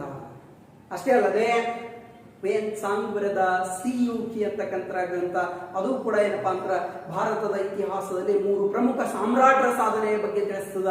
ಒಬ್ಬ ಇಮ್ಮಡಿ ಪುಲಿಕೇಸಿ, ಒಬ್ಬ 1ನೇ ನರಸಿಂಹವರ್ಮ, ಇನ್ನೊಬ್ಬ ಹರ್ಷವರ್ಧನ ಆಡಳಿತದ ಬಗ್ಗೆ ತಿಳಿಸ್ತಕ್ಕಂಥ ಒಂದು ಚೀನಿ ಭಾಷೆಯ ಗ್ರಂಥ. ಇನ್ನು ಸಾಕಷ್ಟು ಬರ್ತಾವ. ಮಧ್ಯಕಾಲೀನ ಇತಿಹಾಸದಲ್ಲಿ ಮೊಹಮ್ಮದ್ ಗಜ್ನಿಯೊಂದಿಗೆ ಭಾರತಕ್ಕೆ ಬಂದಂತ ಅಲ್ಬೇರುನಿ, ತಾರಿಖೆಯಿಂದ ಇವೆಲ್ಲವೂ ಕೂಡ ಏನಪ್ಪಾ ಅಂದ್ರೆ ಭಾರತದ ಇತಿಹಾಸವನ್ನು ತಿಳಿಸುವ ವಿದೇಶಿ ಸಾಹಿತ್ಯದ ಗ್ರಂಥಗಳು. ಇನ್ನು ಈ ಕಡೆ ಬಂದಾಗ ಇವು ಸಾಹಿತ್ಯಿಕ ಗ್ರಂಥಗಳಾದ. ಇನ್ನು ಪ್ರಾಕ್ತನ ಅಥವಾ ಪ್ರಾಚ್ಯ ಆಧಾರಗಳಲ್ಲಿ ಶಾಸನಗಳು ಬರ್ತಾವ. ಬಹಳ ಇಂಪಾರ್ಟೆಂಟ್. ಇಡೀ ಇತಿಹಾಸಕ್ಕೆ ಅತ್ಯಮೂಲ್ಯವಾಗಿರ್ತಕ್ಕಂತಹ ಕೊಡುಗೆ ನೀಡಿದ್ದೇ ಶಾಸನಗಳು. ಇವತ್ತಿಗೂ ಕೂಡ ನಾವು ಇತಿಹಾಸ ತಿಳಿದುಕೊಳ್ಳಕ್ಕ ಬಹುಮುಖ್ಯವಾಗಿರ್ತಕ್ಕಂಥ ಆಧಾರಗಳೇ ಶಾಸನಗಳು. ಎಕ್ಸಾಂಪಲ್ಗೆ ನಾವು ಅಶೋಕ ಸಾಮ್ರಾಟನ ಬಗ್ಗೆ ತಿಳ್ಕೋಬೇಕು ಅಂದ್ರೆ ಶಾಸನಗಳೇ ಆಧಾರಗ್ಯವ. ಇಡೀ ಜಗತ್ತಿನ ಇತಿಹಾಸದಲ್ಲಿ ಅಶೋಕನ ಹೆಸರು ಅಜರಾಮರವಾಗಿ ಉಳಿಯಲು ಕಾರಣನೇ ಶಾಸನಗಳು. ಜಗತ್ತಿನ ಇತಿಹಾಸದಲ್ಲಿಯೇ ಸರ್ ಎಕ್ಸಾಂಪಲ್ಗೆ ಯಾವ್ಯಾವ ಶಾಸನಗಳು ಎಟ್ ಬೇಕು ಶಾಸನಗಳು? ಅಲಹಾಬಾದ್ ಸ್ತಂಭ ಶಾಸನ, ಮಾರೋಲಿ ಕಬ್ಬಿಣ ಸ್ತಂಭ ಶಾಸನ, ಅಲ್ಮಿಡಿ ಶಾಸನ, ತಾಳಗುಂದ ಶಾಸನ, ಹಲಸಿ ಶಾಸನ, ನೀವು ಯಾವ ಬೇಕಾದ್ರು ಬ್ರಹ್ಮಗಿರಿ ಶಾಸನ, ಚಂದ್ರವಳ್ಳಿ ಶಾಸನ, ಸಾಕಷ್ಟು ಶಾಸನಗಳು ಬರ್ತಾವ. ಒಂದೊಂದು ಶಾಸನಗಳು ಒಂದೊಂದು ಸಾಮ್ರಾಜ್ಯ, ಒಬ್ಬೊಬ್ಬ ಸಾಮ್ರಾಟನ ಆಡಳಿತ, ಅವರ ಸಾಧನೆ, ಅವರ ಸಾಮ್ರಾಜ್ಯದ ವಿಸ್ತರಣೆ, ಅವರು ಮಾಡಿರ್ತಕ್ಕಂಥ ಏನು ಸಾಧನೆಗಳ ಬಗ್ಗೆ ತಿಳಿಸೋದೆ ಶಾಸನಗಳು. ಹೌದಾ? ಭಾರತದ ಮೊಟ್ಟ ಮೊದಲ ಶಾಸನ ಯಾವುದು ಅಂದ್ರೆ ಜುನಾಗಢ ಶಾಸನ. ಕರ್ನಾಟಕದ ಮೊದಲ ಶಾಸನ ಯಾವುದು ಅಂದ್ರೆ ಬ್ರಹ್ಮಗಿರಿ ಶಾಸನ. ಕನ್ನಡದ ಮೊದಲ ಶಾಸನ ಅಂದ್ರೆ ಹಲ್ಮಿಡಿ ಶಾಸನ. ಕನ್ನಡದ ಮೊದಲ ಸಂಸ್ಕೃತ ಶಾಸನ ತಾಳಗುಂದ ಶಾಸನ. ಇವೆಲ್ಲ ಮತ್ತೆ ಆಳವಾಗಿ ಹೋದಾಗ ಅವು ಒಂದೊಂದು ಸಪ್ರೇಟ್, ಅವುಗಳ ಬಗ್ಗೆ ತಿಳ್ಕೋಬಹುದು. ಇನ್ನೊಂದು ನಾಣ್ಯಗಳೇನು ಸರ್ ಇತಿಹಾಸಕ್ಕೆ ಹೆಂಗದ? ನಾಣ್ಯಗಳ ಬಗ್ಗೆ ಒಂದೇ ಒಂದು ಎಕ್ಸಾಂಪಲ್ ಕೊಡ್ಬೇಕು ಅಂದ್ರೆ, ನಾಣ್ಯಗಳು ಭಾರತವನ್ನ ಆಳಿದ ಅಥವಾ ಯಾವುದೇ ಸಾಮ್ರಾಜ್ಯಗಳಿರ್ಬೋದು, ಆ ಸಾಮ್ರಾಜ್ಯದ ಆರ್ಥಿಕ ಸ್ಥಿತಿಗತಿಗಳ ಬಗ್ಗೆ ತಿಳಿಸ್ಕೊಡ್ತವೆ ಇಂಪಾರ್ಟೆಂಟ್ ಆಗಿ. ಇದು ಪ್ರಶ್ನೆ KS ಪ್ರಿಲಿಮ್ಸ್ ಒಳಗೆ ಪ್ರಶ್ನೆ ಕೂಡ ಆಗಿದ್ದು. ಸರ್ ನಾಣ್ಯಗಳು ಸಾಮ್ರಾಜ್ಯದ ಆರ್ಥಿಕ ಸ್ಥಿತಿಗತಿಯ ಬಗ್ಗೆ ತಿಳ್ಕೊಳಕ್ ಹೆಂಗಾದಾರ ಅಂದ್ರೆ, ಯಾವ ಸಾಮ್ರಾಜ್ಯ ಆರ್ಥಿಕವಾಗಿ ಪ್ರಬಲವಾಗಿತ್ತು ಆ ಸಾಮ್ರಾಜ್ಯದಲ್ಲಿ ಬೆಳ್ಳಿ ಮತ್ತು ಬಂಗಾರದ ನಾಣ್ಯಗಳು ಮುದ್ರಿಸಿರುತ್ತಿದ್ರು. ಎಕ್ಸಾಂಪಲ್ಗೆ ಭಾರತದಲ್ಲಿ ಗುಪ್ತ ಸಾಮ್ರಾಜ್ಯ, ಗುಪ್ತ ಸಾಮ್ರಾಜ್ಯ ಅಂತಕ್ಕಂಥದ್ದು, ಏನು ಕುಶಾಣರು, ಇವರೆಲ್ಲ ಏನಪ್ಪಾ ಅಂತ ಬಹಳ ಆರ್ಥಿಕವಾಗಿ ಪ್ರಗತಿ ಸಾಧಿಸಿರ್ತಕ್ಕಂಥ ಸಾಮ್ರಾಜ್ಯಗಳು. ಇನ್ನೊಂದು, ಈ ನಾಣ್ಯಗಳು ಪ್ರೀತಿಯ ಸಂಕೇತವಾಗಿಯೂ ಕೂಡ ಬಿಡುಗಡೆ ಆಗಿದ್ದು. ರಾಜರು, ಮಹಾರಾಜರು, ಸಾಮ್ರಾಟರು ತಮ್ಮ ಪ್ರೇಯಸಿ ಪತ್ನಿಗೋಸ್ಕರ ನಾಣ್ಯಗಳನ್ನು ಬಿಡುಗಡೆ ಮಾಡ್ತಾರ. ಅಷ್ಟೇ ಅಲ್ಲದೆ ತಾವೊಬ್ಬರು ಸಂಗೀತಗಾರಾಗಿದ್ರು, ತಾವು ಅಶ್ವಮೇಧ ಯಾಗ ಮಾಡಿದ್ರು ಅನ್ನೋದನ್ನು ಆಧಾರವಾಗಿ ತೋರಿಸಲಕ್ಕ ದಾಖಲೆಗಳೇ ನಾಣ್ಯ. ಎಕ್ಸಾಂಪಲ್ಗೆ ಸಮುದ್ರಗುಪ್ತನ ಬಗ್ಗೆ 2015 PSI ಯಲ್ಲಿ ಪ್ರಶ್ನೆ ಕೇಳಿದ್ದ. ಈ ಕೆಳಗಿನ ಯಾವ ಅರಸ ತಾನೊಬ್ಬ ಸಂಗೀತಗಾರನಾಗಿದ್ದನೆನ್ನಲು ತನ್ನ ಕಾಲದ ನಾಣ್ಯಗಳ ಮೇಲೆ ವೀಣೆ ಮತ್ತು ಕೊಳಲನ್ನು ನುಡಿಸುತ್ತಿರುವ ಚಿತ್ರ ಮುದ್ರಿಸಿದ್ದ? ಅಂದ್ರ ಆತ ಸಮುದ್ರಗುಪ್ತ. ನೋಡಿ, ವೀಣೆ ಮತ್ತು ಕೊಳಲು ನುಡಿಸ್ತಿದ್ದ ಅಲ್ಲಕ್ಕ ಆಧಾರಗಳು ನಾಣ್ಯಗಳು. ಇವು ಯಾರಿಗೆ ಸಂಬಂಧಿಸಿದ್ದು ಅಂದ್ರೆ ಸಮುದ್ರಗುಪ್ತನಿಗೆ ಸಂಬಂಧಿಸಿ. ಅದೇ ಮನೆತನದ ಸಮುದ್ರಗುಪ್ತನ ತಂದೆ 1ನೇ ಚಂದ್ರಗುಪ್ತ.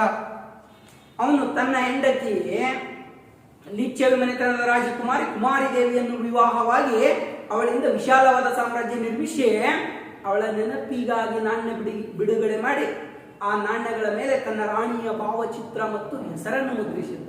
ಇಡೀ ಭಾರತದ ಇತಿಹಾಸದಲ್ಲಿ ಮೊದಲ ಸಾಮ್ರಾಟ. ಪ್ರೇಯಸಿ ಅಥವಾ ಪತ್ನಿಗಾಗಿ ನಾಣ್ಯಗಳು ಬಿಡುಗಡೆ ಮಾಡಿದ ಮೊದಲ ಅರಸ. ಇನ್ನು ಮಧ್ಯಕಾಲದ ಇತಿಹಾಸದಲ್ಲೇ ಗುರುವಿನ ಮೇಲಿನ ಪ್ರೀತಿಗಾಗಿ ಇಲ್ತುಮಿಷನು ಏನಪ್ಪಾ ಅಂತ ಟಂಕಾ ಎಂಬ ಬೆಳ್ಳಿಯ ನಾಣ್ಯ, ಜೀತಲ್ ಎಂಬ ತಾಮ್ರದ ನಾಣ್ಯಗಳನ್ನು ಬಿಡುಗಡೆ ಮಾಡ್ತಾನ. ಅಂದ್ರೆ ಅವ ಬಾಗ್ದಾದಿನ ಖಲೀಫನ ಮೇಲಿನ ಪ್ರೀತಿಗಾಗಿ ಬಿಡುಗಡೆ ಮಾಡ್ತಾನೆ. ಇವು ಇತಿಹಾಸಕ್ಕಾಧಾರ ಇತ್ತು. ಇನ್ನು ಸ್ಮಾರಕಗಳ ಬಗ್ಗೆ ಹೇಳ್ಬೇಕು ಅಂದ್ರೆ ನಮಗೆ ಯಾರಿಗೂ ಏನೂ ಗೊತ್ತಿಲ್ಲ, ಇತಿಹಾಸನೇ ನಮಗೇನು ಗೊತ್ತಿಲ್ಲ. ಇವಾಗ ಬಿಜಾಪುರ, ನಾವು ಇಲ್ಲೇ ಬಿಜಾಪುರದಲ್ಲೇ ಬಿಜಾಪುರ ಅಂತ ಬಂದಾಗ ಗೋಲ ಗುಂಬಜ, ಇದ್ರ ಬಗ್ಗೆ ನಿಮ್ಗೆ ಯಾರಿಗೂ ಗೊತ್ತಿಲ್ಲ. ಅದರ್ ಡಿಸ್ಟಿಕ್ ಇಂದ ಬಂದಿರೋ ಸರ್, ಅದ್ರ ಬಗ್ಗೆ ಏನೂ ಗೊತ್ತಿಲ್ಲ. ಇಲ್ಲಿ ನನಗೆ ಕೇಳೋದ್ರ ಬಗ್ಗೆ ಅಲ್ಲಿ ಹೋಗಿ ನಿಂತ ಆ ಸ್ಮಾರಕದ ಮುಂದೆ ನಿಂತು ಇದು ಯಾರು ಕಟ್ಸಿದ್ದು ಅಂತ ಸುಮ್ಮನೆ ಜಸ್ಟ್ ಅಲ್ಲಿ ಇರ್ತಕ್ಕಂಥ ಗೈಡೆನ್ಸ್ ಕೇಳಿದ್ರು ಆತ ಹೇಳ್ತಾನೆ. ಓದೋದು ಬೇಡ, ಬರೆಯೋದು ಬೇಡ. ಅವನು ಮುಂದೆ ನಿಂತಾಗೂ ಆತ ಹೇಳ್ತಾನೆ, ಸರ್ ಇದು ಗೋಲ್ ಗುಂಬಜ, ಇದು ಪಿಸುಮಾತಿನ ಗುಮ್ಮಟ, ಜಗತ್ತಿನ 2ನೇ ಅತಿ ದೊಡ್ಡ ಗುಮ್ಮಟ, ಇದು ಮೊಹಮ್ಮದ್ ಆದಿಲ್ ಶಾಹಿ ನಿರ್ಮಿಸಿದ್ದು, ಇದು ಆತ ತನ್ನ ಜೀವಂತವಾಗಿರುವಾಗಲೇ ಆತ ತನ್ನ ಸಮಾಧಿಗಾಗಿ ನಿರ್ಮಿಸಿರ್ತಕ್ಕಂಥ ಒಂದು ಗೋರಿ, ತಾನು ಜೀವಂತ ಇರುವಾಗಲೇ ತನ್ನ ಗೋರಿಯಾಗಿ ಕಟ್ಟಿಸಿದ್ದು. ಸುಮಾರು 32 ವರ್ಷಗಳ ಕಾಲ ಇದು ಕಟ್ಟಡ ಮಾಡ್ತಾನೆ. ಹೀಗೆ ಗೊತ್ತಿಲ್ಲ ಅಂದಾಗ ಅದು ಮುಂದೋಗಿ ನಿಂತಾಗ ಅದರ ಬಗ್ಗೆ ತಾಜ್ ಮಹಲ್ ನಮ್ಮ ನೆನಪಿಗೆ ಬರೋದೇ ತಾಜ್ ಮಹಲ್. ತಾಜ್ ಮಹಲ್ ಇದು ಪ್ರೀತಿಯ ಸಂಕೇತ ಅಂತ ಹೇಳ್ತೀವಿ. ಅದು ಹೆಂಗ್ ಸಂಕೇತ ಗೊತ್ತಿಲ್ಲ, ಸತ್ ಬಳಕ ಕಟ್ಸ್ಯಾನ. ಪ್ರೀತಿ ಇದ್ದಾಗೆ ತೋರಿಸ್ಬೇಕು, ಸತ್ತಾಗ ತೋರಿಸೋದಲ್ಲ, ಹೌದಾ? ಬಟ್ ನಾವು ಪ್ರೀತಿಯ ಸಂಕೇತವಾಗಿ ತಾಜ್ ಮಹಲ್ ಅನ್ನು ನೋಡ್ತೀವಿ. ತಾಜ್ ಮಹಲ್ ಅದ್ರ ಬಗ್ಗೆ ಗೊತ್ತಿಲ್ಲ, ಅಲ್ಲಿ ಹೋಗಿ ನಿಂತಾಗೆ ಗೊತ್ತಿರಲಿಲ್ಲ ಅಂದ್ರೆ ಹೋಗಿ ಕೇಳ್ಕೋಬಹುದು. ಅವ ಹೇಳ್ತಾನೆ ಗೈಡೆನ್ಸ್, ಸರ್ ಇದು ತಾಜ್ ಮಹಲ್ ಆಧುನಿಕ ಜಗತ್ತಿನ 7 ಅದ್ಭುತಗಳಲ್ಲಿ ಒಂದಾಗ್ಯದ. ಶಹಜಹಾನ್ ತನ್ನ ಹೆಂಡತಿ ಮಮತಾಜ್ಗಳು ಸತ್ತ ನಂತರ ಈ ಕಟ್ಟಡ ನಿರ್ಮಿಸಿದ. ಇದು ಅಮೃತ ಶಿಲೆಗಳಿಂದ ನಿರ್ಮಿಸಿದ. 1634ರಿಂದ 1656 ಅವಧಿಯಲ್ಲಿ 22 ವರ್ಷಗಳ ಕಾಲ ಸುಮಾರು 20,000 ಕಾರ್ಮಿಕರಿಂದ ಈ ಭವ್ಯವಾದ ಕಟ್ಟಡ ಕಟ್ಟಿಸಿದ. ಇದನ್ನು ಶಿಲೆಯಲ್ಲಿನ ಭಾವಗೀತೆ ಎಂದು ವರ್ಣಿಸಲ್ಪಡ್ತಾರ. ಇದರ ಶಿಲ್ಪಿ ಯಾರು? ಉಸ್ತಾದ್ ಇಶಾಕ್ ಅಥವಾ ಉಸ್ತಾದ್ ಅಹ್ಮದ್ ಲಹೋರಿ ಅಂತಕ್ಕಂಥವನು. ಈ ಕಟ್ಟಡಕ್ಕೆ 3 ಕೋಟಿ ರೂಪಾಯಿ ಖರ್ಚಾಯಿತು. ಈ ಕಟ್ಟಡ ಕಲ್ಲು ಅಲ್ಲಿಂದ ರಾಜಸ್ಥಾನದ ಮಕ್ರಾನ್ ಎಂಬ ಹಳ್ಳಿಯಿಂದ ತಂದ್ರು. ಇದು 1983ರಲ್ಲಿ ವಿಶ್ವ ಪಾರಂಪರಿಕ ಪಟ್ಟಿಗೆ ಸೇರಿತು. ಎಸ್ ನೋಡಿ, ಗೊತ್ತಿಲ್ಲ ಅಂದ್ರು ನಮಗೆ ಇತಿಹಾಸ ತಿಳ್ಕೊಂಡಂಗೆ ಆಯ್ತು. ಹೀಗೆ ಸಾಕಷ್ಟು ಐಹೊಳೆ, ಪಟ್ಟದಕಲ್ಲು, ಬಾದಾಮಿ ದೇಶದಲ್ಲಿ ಸ್ಮಾರಕಗಳದಾವ ಸಾಕಷ್ಟು. ಅವುಗಳ ಬಗ್ಗೆ ಅಲ್ಲಿ ಹೋಗಿ ನಿಂತಾಗ ನಮಗೆ ಇತಿಹಾಸ ಅರ್ಥ ಆಗ್ತದೆ. ಆಧಾರಗಳೇ ಇವೆ, ಇದೇ ಇತಿಹಾಸ. ಇನ್ನು ಕೊನೆಯದಾಗಿ ಭೂ ಉತ್ಖನನಗಳು ಅಂತೇಳಿ ಬರ್ತದ ವಿದ್ಯಾರ್ಥಿಗಳಿಗೆ. ಭೂ ಉತ್ಖನನಗಳು ಅಂತೇಳಿ ಬಂದಾಗ ನಾನು ಒಂದನ್ನು ಎಕ್ಸಾಂಪಲ್ ಕೊಡಬಹುದು. ಒಂದೇ ಒಂದು ಭಾರತದ ಮೊಟ್ಟ ಮೊದಲ ನಾಗರಿಕತೆ, ಜಗತ್ತಿನ ಅತಿ ದೊಡ್ಡ ನಾಗರಿಕತೆ ಸಿಂಧೂ ನಾಗರಿಕತೆ. ಸಿಂಧೂ ನಾಗರಿಕತೆಗೆ ಸಂಬಂಧಿಸಿದಂತೆ ಸುಮಾರು 1500 ನೆಲೆಗಳು ಏನಾಗ್ಯವಪ್ಪ ಅಂತಂದ್ರೆ ಸಿಕ್ಕಾವ. ಅವೆಲ್ಲವೂ ಕೂಡ ಸಂಶೋಧನೆ ಮಾಡಿ ಭೂಮಿಯನ್ನು ಅಗೆದು ಭೂಮಿಯನ್ನು ಹಡೆ ಪತ್ತೆ ಹಚ್ಚಿದ ನಂತರನೇ ಇದು ಹರಪ್ಪ, ಇದು ಮೊಹೆಂಜೋದಾರೋ, ಇದು ರಾಕಿಗರ್ರ, ಇದು ಚುನಾದಾರೋ, ಇದು ಲೋತಾಲ, ಇದು ಕಾಲಿಬಂಗಾನ ಅಂತ ಹೇಳಿ ತಿಳ್ಕೊಂಡಿದ್ದು. ಇದು ಇತಿಹಾಸಕ್ಕೆ ಆರಂಭದ ಹಿನ್ನೆಲೆ. ನಾವೆಲ್ಲರೂ ಅನ್ನೋದಕ್ಕಿಂತಲೂ ಪ್ರಪಂಚದ ಇತಿಹಾಸಕಾರರು ಆರಂಭದಲ್ಲಿ ಇಲ್ಲಿವರೆಗೂ ತಮ್ಮ ದೇಶದ ಇದು ಪ್ರಪಂಚದ ಇತಿಹಾಸಕಾರರು ಕೂಡ ಆರಂಭದಲ್ಲಿ ಹೀಗೆ ಹೇಳ್ಕೊಂಡು ಮುಂದೆ ತಮ್ಮ ದೇಶದ ಇತಿಹಾಸಕ್ಕೆ ಬರ್ತಾರೆ. ನಾನು ಆರಂಭದಲ್ಲಿ ಇತಿಹಾಸ ಅಂದ್ರೆ ಹಿಂಗಿರ್ತದ ಅಂತ ಹೇಳ್ಕೊಂಡು ಮುಂದಿನ ತರಗತಿಯಲ್ಲಿ ನಮ್ಮ ದೇಶದ ಇತಿಹಾಸ, ನಮ್ಮ ದೇಶ ಪ್ರಪಂಚದ ನಕ್ಷೆಯಲ್ಲಿ ಎಲ್ಲಿ ಬರ್ತದ, ಪ್ರಪಂಚದ ಯಾವ ಖಂಡದಲ್ಲಿ ಬರ್ತದ, ಭಾರತ ಎಂಬ ಹೆಸರು ಬಂತು, ಹೆಂಗ್ ಬಂತು, ಭಾರತ ಎಂಬ ಹೆಸರು ಬರಲು ಕಾರಣ ಏನು, ಭಾರತ ಇಂಡಿಯಾ ಅಂದವ್ರು ಯಾರು, ಹಿಂದೂಸ್ತಾನ್ ಅಂದವ್ರು ಯಾರು, ಇದೆಲ್ಲದರ ಬಗ್ಗೆ ಏನಪ್ಪಾ ಅಂತಂದ್ರೆ ಮುಂದಿನ ಕ್ಲಾಸ್ ಒಳಗೆ ನೋಡೋಣ. ಎಸ್, ಇಲ್ಲಿಯವರೆಗೆ ಹೇಳಿರ್ತಕ್ಕಂಥ ಇತಿಹಾಸದ ಹಿನ್ನೆಲೆ, ಇತಿಹಾಸದ ಅರ್ಥ, ಇತಿಹಾಸದ ವ್ಯಾಖ್ಯ ಅನ್ನೋದ್ರ ಬಗ್ಗೆ ಏನು ತಿಳ್ಕೊಂಡಿವಲ್ಲ, ತಮ್ಮೆಲ್ಲರಿಗೂ ಅರ್ಥ ಆದ್ರ ಅಂದ್ರೆ ನಾ ಹೇಳಿದ್ದು ನಿಮಗೆ ತಿಳಿದಿತ್ತು ಅಂದ್ರೆ ಈ ವಿಡಿಯೋವನ್ನು ಶೇರ್ ಮಾಡಿ, ಸಬ್ಸ್ಕ್ರೈಬ್ ಮಾಡಿ. ಇಷ್ಟ ಆದ್ರೆ ನಿಮ್ಮೆಲ್ಲ ಸ್ನೇಹಿತರಿಗೂ ಏನಪ್ಪಾ ಅಂತ ಹೇಳ್ರಿ. ಆಮೇಲೆ ನಮ್ಮ Shrimata IAS and KS academy YouTube ಚಾನಲನ್ನು ಸಬ್ಸ್ಕ್ರೈಬ್ ಮಾಡ್ಕೊಳ್ಳಿ. ಇದೇ ಥರ ನಾನು ಅಷ್ಟೇ ಸಬ್ಜೆಕ್ಟ್ ಅಲ್ಲ, ಉಳಿದಂತಹ ಉಪನ್ಯಾಸಕರು ಕೂಡ ತಮ್ಮ ಒಂದು ವಿಷಯಗಳನ್ನು ನಮ್ಮ ಚಾನಲ್ನಲ್ಲಿ ಅಪ್ಲೋಡ್ ಮಾಡ್ತಾರೆ. ಅಪ್ಲೋಡ್ಗೋಸ್ಕರ ಆದರೂ ಆ ಸಬ್ಸ್ಕ್ರೈಬ್ ಬಟನ್ ಪಕ್ಕದಲ್ಲಿ ಬೆಲ್ ಐಕಾನ್ ಇರ್ತದೆ, ಅದನ್ನು ಪ್ರೆಸ್ ಮಾಡಿ ಅಂತ ಹೇಳ್ತಾ ಇಲ್ಲಿಗೆ ನಾನು ಕ್ಲಾಸ್ ಮುಗಿಸ್ತೇನೆ. ಧನ್ಯವಾದ.